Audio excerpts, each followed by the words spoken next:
Hello, I'm Beth Levine. And I am Diane Gilbert-Guthrie. We are this year's HAA Property Awards Committee Chairs.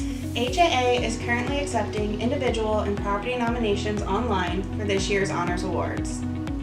To help property teams submit a winning nomination, Beth and I will walk through a mock online nomination submission. We will share suggestions and tips to help you navigate information that the committee reviews when selecting the finalist properties.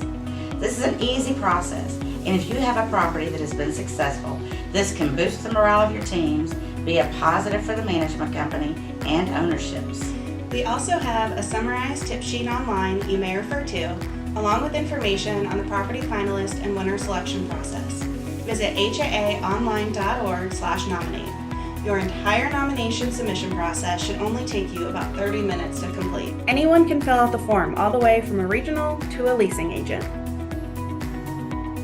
So we want to know that this property has been owned or managed by your company since April of 2023. And we want to know who specifically is submitting the nomination form. And that person will also receive a copy of the submission form once they submit it.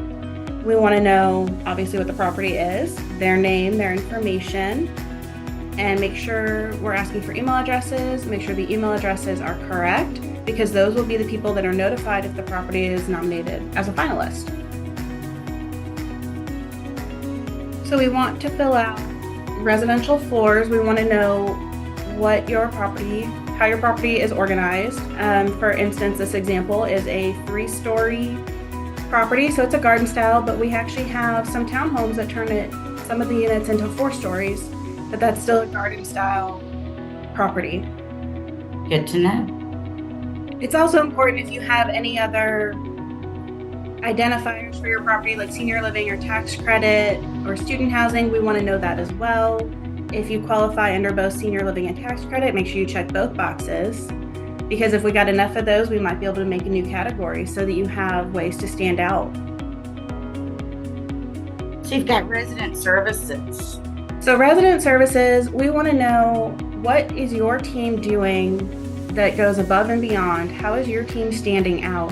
And one thing we're really asking for this year is to put everything into high-level bullet points.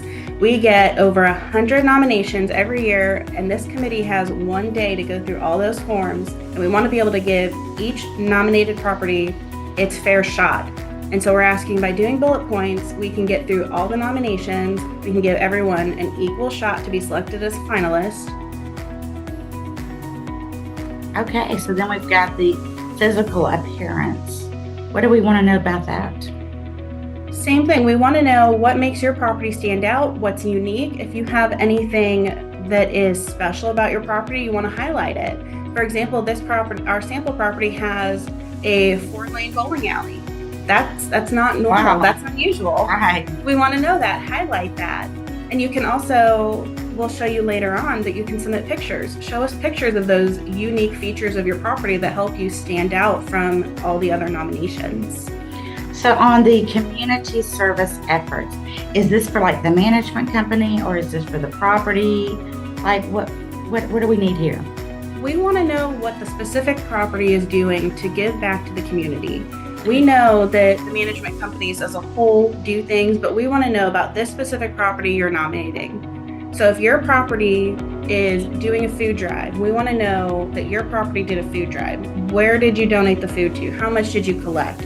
We want to know if your property is doing like an internship program to give back to the schools, to students, to get people into this industry, to teach them different skills. We want to know that. If you're going to your monthly PIT meetings, if you're a Blue Star property, we want to know those things. What is your property specifically doing, not your management company? So this next category is my favorite. I call it ring your bell. But we're asking, why should your property win? So what do we want to know about this besides ringing their bell? So we want to know, it's basically taking everything you've already told us in the first 3 and putting it in the high level. What makes your property stand out? What makes you special?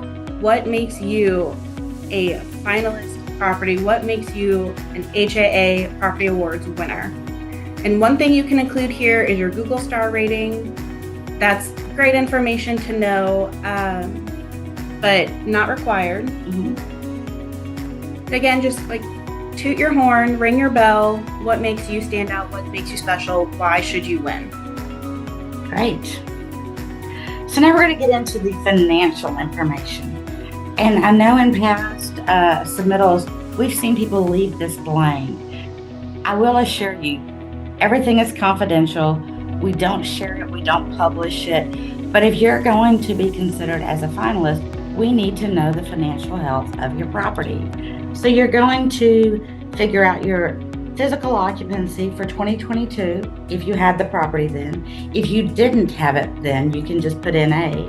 But for physical property occupancy, you're just going to average the 12 months occupancies for 2022 and 2023.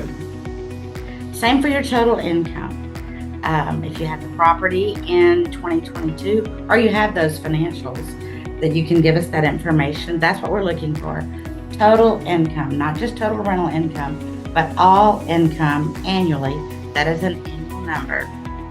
For total operating expenses, same thing.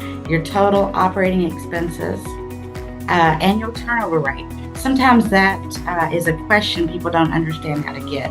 You're just going to take the number of units on your property divided by the number of move-outs that you've had, and that will give you your annual turnover rate.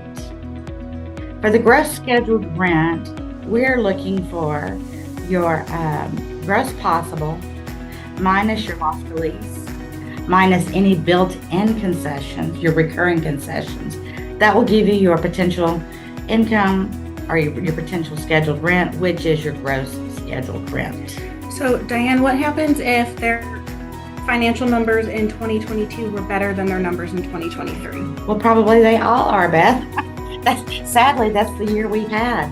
And don't let that discourage you.